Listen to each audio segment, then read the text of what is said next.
managed to sprain my voice recently, and so, rather than use some fake AI voice, I decided to get another actual person to narrate this one. Like every convertible, the main feature of the Mercedes R129 is the top. Every R129 came from the factory with an aluminum hardtop, complete with an insulated headliner and a heated glass back window. At 70 pounds, you'll need someone to help you, or use a special garage hoist.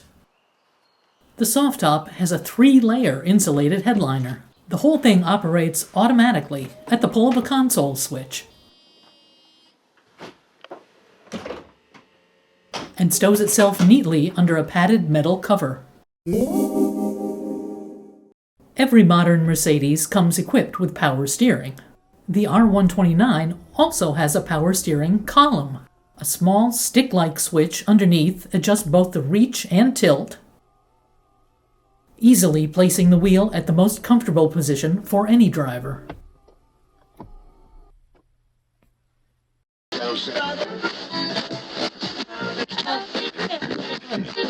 The R129 also has what was, for the time, a decent stereo. No knobs, just buttons and a digital readout. If the car battery is disconnected, the radio needs its security code reset. It's a 4-digit number found on this card in the owner's manual. No card, no code, no radio. Mercedes thoughtfully provided cassette storage trays mounted vertically in the center console. In 1990, the audio high-tech for cars was the humble cassette tape. Introduce the cassette to the door flap, and the mechanism grips it and pulls it in. Volume is adjusted by a small bar on the left. All the usual sound quality controls are present as well. Bass, treble, a setting for chrome tapes. Rewind, fast forward, and eject functions are in a line with the auto reverse button.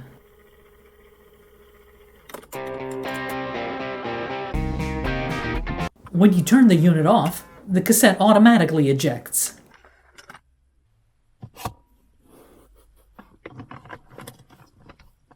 Cassette adapters became popular as a way to play other media sources through the existing stereo. You could plug in your disc player or MP3 player, anything with a headphone jack, and then pop the adapter in like any other cassette. Sadly, the R129 has a safety feature that will eject a cassette if it doesn't detect the drag of a tape on it. This is meant to keep a broken tape from spooling out and jamming the unit, and it means that a cassette adapter won't work in the tape drive. Next, let's take a look at the climate control. It also has a mini LCD screen displaying the temperature in either Fahrenheit or centigrade. You select what temperature you want with this wheel, color-coded red and blue for hotter or colder.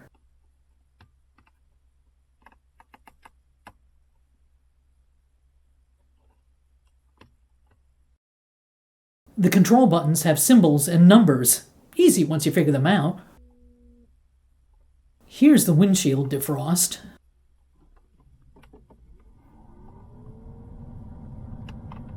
EC is just for fan or heater selections.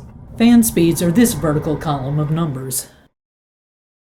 And where the air gets distributed to is on this panel. The center vents have their own flap controls and a switch to choose heated or outside air. Below the stereo are some other switches in the stack and console.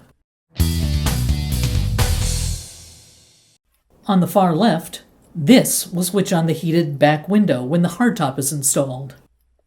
A red emergency flasher is pretty standard. But the R129 also has a switch to extend and retract the electric antenna. And to the far right is the switch that raises and lowers the roll bar manually. Behind this door is a small cubby that usually held an ashtray. This particular car has been upgraded with a trunk-mounted CD changer, and this is the control unit for that. The center console is dominated by the gear selector. But there are important features on either side, like the driver and passenger side power window switches. Then there is this clever little tilting switch that controls all of the power mirrors. More on that in a moment. And, of course, the special power top switch that is actually shaped like the hardtop. This gear selector is for the 5-speed automatic that most of the R129 cars came with. There are still some gear selection choices that can be made here, depending on driving conditions.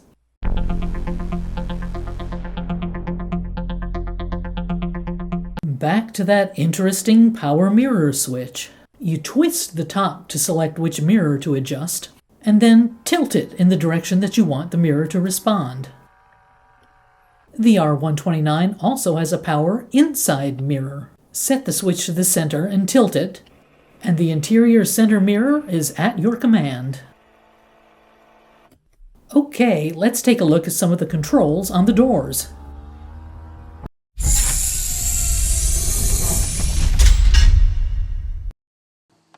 The doors don't really have 3 speakers in them. That smallest circle is actually part of the climate control. It joins up with a port on the dash that distributes heated or cooled air to the door. The door is covered in this special pinpoint fabric made up of tiny holes. So on hot days, the air conditioning is flowing right next to you. And down at the bottom, this little guy throws light on the pavement whenever the door is opened.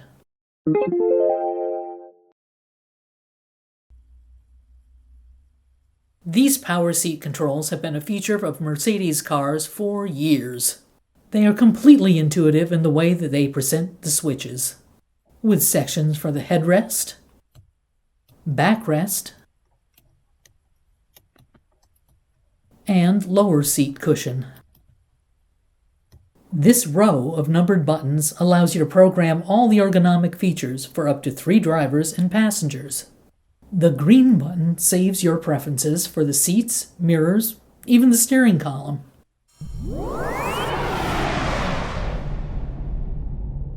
Finally, there are these weird wipers. There are actually 3 wipers. One is on the windshield, where we've removed the plastic cover to reveal the unique piston action of the arm. We'll slow it down to give the complete pogo stick effect. Designed to increase the swept area coverage, it has a tiny gearbox at the base. That actually needs to be cleaned and greased every once in a while. I said 3 wipers. The other 2 are on the headlights and have their own washer jets too. And they activate whenever the headlights and the windshield washers are turned on together. So what do you think is the weirdest feature in the R129? Leave it in the comments below. And we'll see you next time.